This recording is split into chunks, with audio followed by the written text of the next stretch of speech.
Well, hey there, YouTube. Hello, and welcome back to another exciting episode of Mailbag. Mailbag. What's in the mailbag? Excuse me. I'm in revival mode here after the Roger Waters concert yesterday, and an excessive 3 weeks of working a little harder than I should, staying up a little later than I should. I'm ready for a break. So let's see what we got in the mailbag today. What did the postman bring for Petey? We have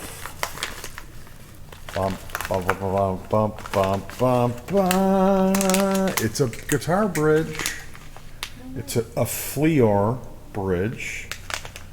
It should be a top loader, which means the strings thread through the back or the top of this unit. Yeah, you slide the strings in through the bottom and they come up over the...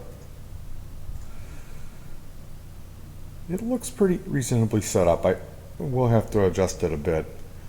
But this is going to be for my grandson. I purchased a Kitty electric guitar. Oh, and look at that. It comes with, as it should, it comes with the Allen wrench and mounting hardware. So now the issue with this is it's the bridge that it came with sits a little high, which I should be able to compensate for that by adjusting the saddle screws.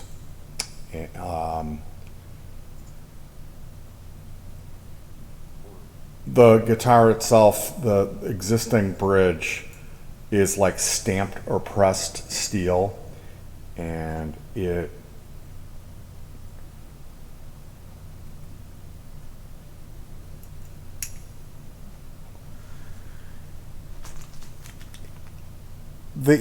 angle of the points of contact, so like basically on a typical bridge saddle for the guitar, you will have adjustable saddles.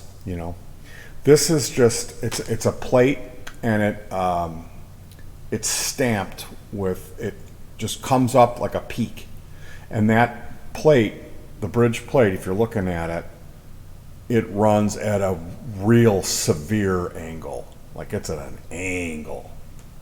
So I don't know if that's right for the intonation on the short guitar. I'm going to have to just kind of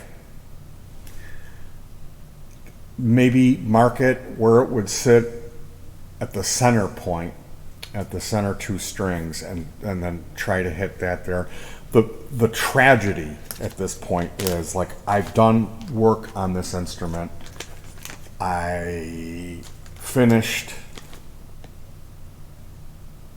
Where are you supposed to put the screws? I'm counting 5 holes. Oh, there is 5 screws. I thought there was only 4. And so what the issue is, I removed the stock bridge. I ordered a replacement in chrome because the bridge that was on the guitar was chrome. And then it appeared that the bridge that I had ordered is not gonna show up. Now the final shipping date on that auction is September 6th. And I really want to get this done. I want to just get it crossed off my list. I'm working on 2 guitars right now. This Kitty guitar for my grandson Olaf, and then the Cozart semi-hollow body, which looks like I might end up removing the shim, putting a thinner shim in that, and resetting it up. And if I can't get it to where I want it to be at that point, I'm going to take it in and have it serviced. So this one, Olaf, my grandson's guitar, I pulled the bridge off of it, and then I'm like, okay, the replacement bridge is not coming, and I'm not going to be able to get my money until September, so I'm going to go ahead and order one. Instead of paying $7 for it, I'm going to pay $10 to get better shipping, meaning quicker arrival. So I did all that, but in the meantime, I remembered, hey, you have a black bridge here that you ordered for another guitar and you never put it on. Which I typically don't do stuff like that. I typically always follow through, and this was like a really weird thing with this guitar, other guitar that is a Tiesco. It's an old guitar, and I decided to leave it original parts. So I went and grabbed that bridge and installed it. I drilled out the holes, and then I realized it's not a top loader bridge. So I drilled holes in this guitar, which I'm not sure if I've got to get that guitar out and line this up and see how is this all going to work. And it's not a catastrophe. I mean, if the best case scenario is I can seat this where it will cover those holes. Worst case scenario is I will have to plug those holes, which means tapping in a wooden dowel to each hole with a little bit of glue, cutting that off, flush, and then sanding it if need be, and then putting this one over it. So it's not the end of the world, but it wasn't ideal. So that was pretty good. We got a guitar bridge. Interesting stuff. That guitar for my grandson, I keep wanting to say nephew, and I'm always calling him Anders, which is it's not his name. It's my nephew's name. But that guitar has a built-in amplifier and speaker. So it's a kiddie guitar, and the parts on it were so bad, of such poor quality, that it wouldn't hold any type of tuning. It was just ridiculously bad. So I upgraded it, and hopefully this will, he's a little young, but hopefully this will end up being his first guitar, and he'll end up taking an interest in it, and that will be all my fault. So here we have in the other package, it is a pair of Nintendo controllers, which these were ordered an affordable price. They're clones. Oh wow, these are nice. The action on these is great. The it looks like they give you a decent, if not the same original length cable, and the action, when you depress the buttons, the action on this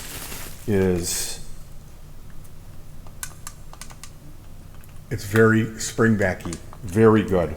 So these, I believe, were $15 for a pair of these reproduction Nintendo controllers. The story on this is, recently I met my good friend Domas, my Lithuanian friend, who accesses junk. This is one of his jobs that he does, is fire and flood cleanup. So he never knows what he's going to be recovering and finding, and oftentimes he gets to claim this stuff. So he had a Nintendo console that he gifted me, and I took that apart, cleaned the 72-pin connector. We ordered a Donkey Kong, Super Mario 1 Duck Hunt cartridge, and it came with a light gun. So I went through and found a pair of original Nintendo power supplies here. One of them, the cable was cut. And we ordered these, and this is going to be a present. My daughter's Christmas present is going to be Nintendo. She really likes retro stuff, and she's not hot on 80s or 90s so much. As a matter of fact, she doesn't care for that stuff at all. Anything pre-78, So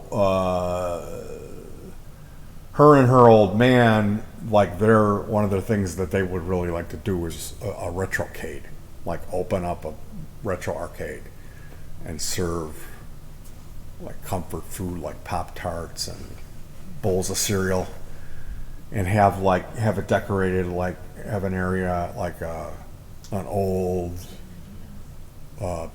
basement rec room with a couch and a TV and a Nintendo. Something like that. Anyway, when Domas dropped off this NES, I was like, oh man, I know what I'm going to do with that. This is perfect. So the cartridge came in. It was like $8, and it was filthy. Oh man, there was like brown stuff in the like matter. The Nintendo cartridges have like ridges in certain areas, and it was filthy, and then there was crap in there, and then someone had written se01ep18 on the holder and on the cartridge. And when I cleaned the card, the contact points, there was literally like orange on the Q-tip. So it is what it is. I'm guessing this company, they probably don't sell many, so they were like, give them the dirtiest one instead of like a nice one, or at least free from permanent marker. Like the auction wasn't listed that it was listed in like mint shape. So ideally I would have there's a tool to open a Nintendo cartridge. I don't have that, so I could take it out and really get in there and like use Ajax on the connector or whatever I need to do to really get it clean. I was thinking, what about soldering? Just solder over the contact points. I wonder if anybody's ever tried that. I bet it works like a champ. So even despite the fact that I took the 72-pin connector out and spent a half hour cleaning it, and then cleaned the cartridge as best I could for 15 minutes, the game didn't come on. I had to fucking blow in it. Which that may end up being what they get. I can only do so much, and I'm not going to purchase a replacement 72-pin connector and install that for them. That's for him to do. He supposedly, this guy loves working on stuff, and he purchased a soldering iron, so I'm not going to deny them. Like, I've done my share getting this together. It comes with the original poster, which was stuck together. I had to steam it apart, which took considerable amount of effort, and then patching it up with some packing tape in the back where it just kind of came apart. Now, if you hang the poster and look at it, you can't tell that there's anything is up with it. And it's got the original like instruction manual and warranty card. So what they're getting is, it's not like I'm, giving them a half-baked gift. It's a good gift, but I'm not going the extra mile and replacing the 72-pin connector. No way. So it is what it is. Like I said, it's out of character for me to do that, but I want to give him some room. And it comes with the RF box, and I also gave them a custom RCA cable that has a 2-into-1 splitter for the audio, and I wrote tags and tied them to each end of that cable, explaining how you would properly connect it. And I didn't hack it. There's a little bit of extra there, so I rolled that back and then had it loop forward and covered that with heat shrink tubing. I did a really nice job. It's just that I wish that it's got to be this cartridge. I don't know. I don't know enough about that Nintendo thing. So I guess I need to look into it. or just let it go, right? Anyway, you guys, thank you so much for joining me for this episode of Mailbag. What's in the mailbag today for Petey? I'm going to be maybe taking it easy a little bit more. But I've got to get that Cozart, man. That's just been hanging over me like a cloud. I really need to get that thing set up properly. So hopefully the gods will be with me, or I'll have to take it in, and then the guy that I take it into will actually do what I pay him to do.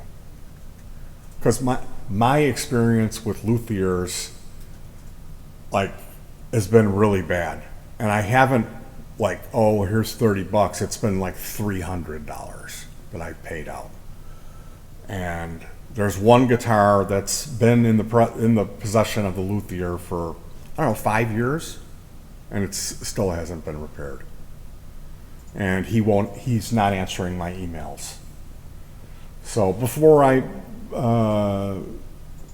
alienate myself from that guy, like, I don't know, do I make a video and like rat the guy out, you know, to the 6 people who will watch it here that are my regulars, and then the luthier will be the 7th person, and then I'll never be able to take anything into him? Or do I just take it in the rear and like call him on another phone so he'll actually talk to me, take my new guitar in for setup, and see if maybe he'll do good because he kind of owes me?